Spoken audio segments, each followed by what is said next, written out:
do. We still do. We still do. Still do after all this time at the altar. I alter my mind and vow to God I love you till he make his return. The rain should be the least of your concern. Under God's umbrella, I promise to provide and preserve his word. Because going into marriage, we have these feelings about one another that when we step up to say I do, I genuinely believe most people, I know there's rare cases where some people might get married for the money, but for most people, they genuinely say I do because they really, really mean it. But oftentimes after that, they get into this place where life is just worn them down, marriage is worn them down, work, all the things. And then we get in this place of, I don't know if I still do. I don't know if I still want to. Because to them, marriage is very, very hard and very, very difficult. And it just can wear you down. And so we really wanted to go back there because we know like we do have, after New Year's, we got New Year's resolutions, and it is a moment for us to pause and shift, you know what I'm saying, to what, like refocus again to what we want to do. And we want you to focus back on what you already said, and I love Paul, scripturally, because he often references this call that God commissioned him to, which was to the Gentiles. Like in that, like he, dealt with Jews and like other individuals. But the one thing that he did was he stayed committed to the call that he got at first. And he was adamant about sticking to that. Like, I'm going to do all these other things, but in this life, I am going to be focused on one thing. And so that's really what we want to do, is kind of take them back. So when you hear this like vision of I do, I really just want to start with, why is that important to you? Like when you think of I do and like help, like thinking about like, we need to get back to this original thought of I do. I guess why does it stand out to you? I think it stands out. For one, I do believe that I do is the beginning, but it's what comes before the I do. Because what are you vowing to? The vows come before you say, yes, I do. And so you have to know what you're saying I do too.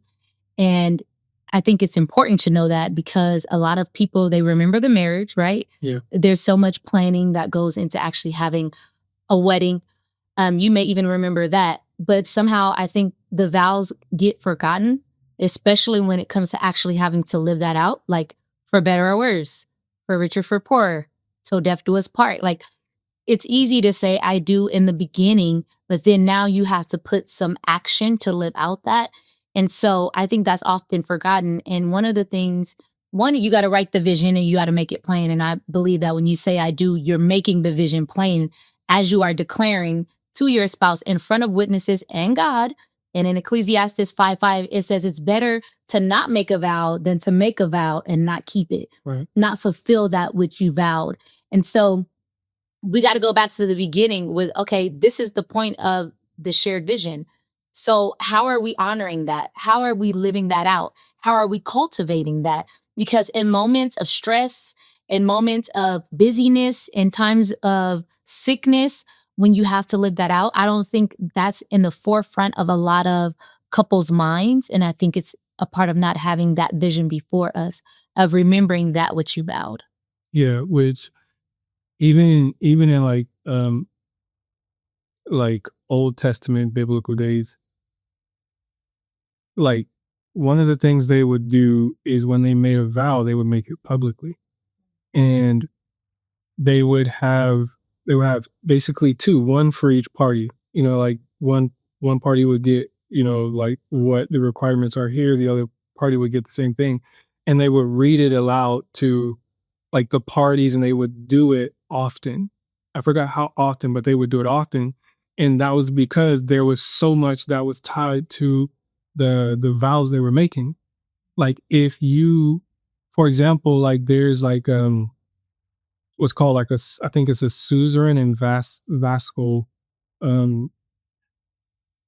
I think it's like a treaty or whatever, but it's like basically like where like a more powerful party and a lesser power party, they would come together and make a vow, and there were certain things that the lesser party had to do in order to stay in this covenant relationship with the higher party.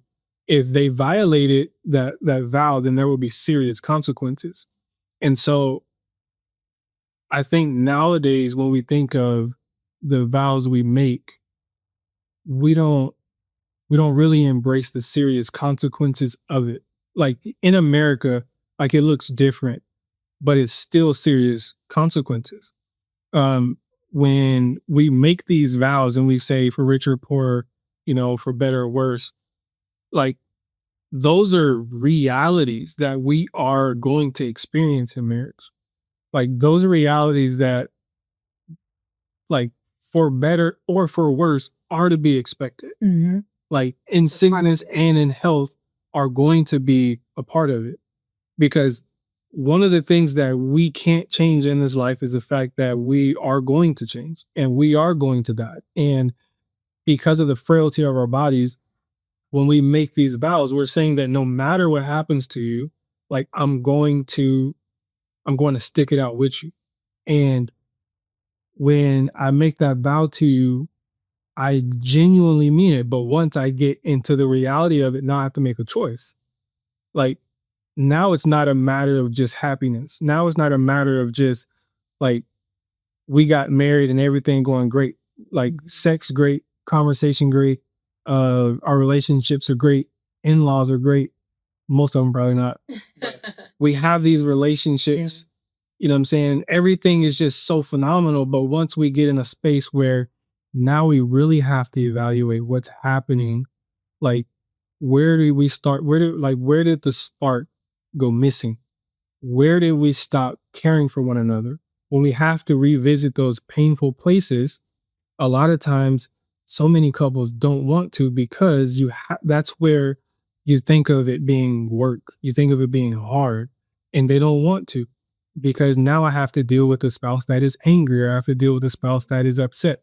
And so when we think about the realities that come with the vows, we really have to dig deep and lean into it's not going to all be okay. My spouse is not always going to be happy. And because we live in a consumeristic society, we often tend to want to replace instead of fixing. And so now, instead of like working on my marriage, I'm diving deeper into work. Instead of working on my marriage, now I'm prioritizing the kids. Oh no, you can go work. I'm going to go and take the kids everywhere. You know what I'm saying? Like there's so many different ways that we replace our spouse, and we neglect the realities of the vows we made.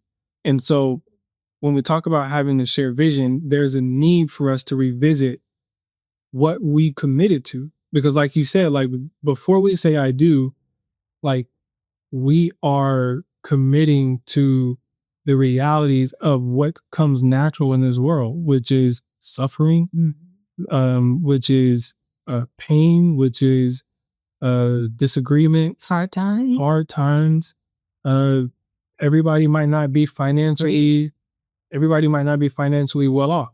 So just the hardship of wanting to provide and not being able to provide, like that does something to a person, not just men. Yeah. But that does something to a person to where now it affects my mood, and you know what I'm saying, now we have to work that, like that's hard. And so we don't expect that difference when we think about having a shared vision for marriage. Yeah. I think maybe some people say like, oh, you didn't really know what you were signing up for.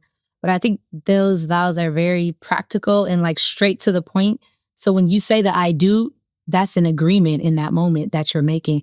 And it's also a forming of the actual covenant, because God is in the midst, right? Because he's the author of marriage. Yeah.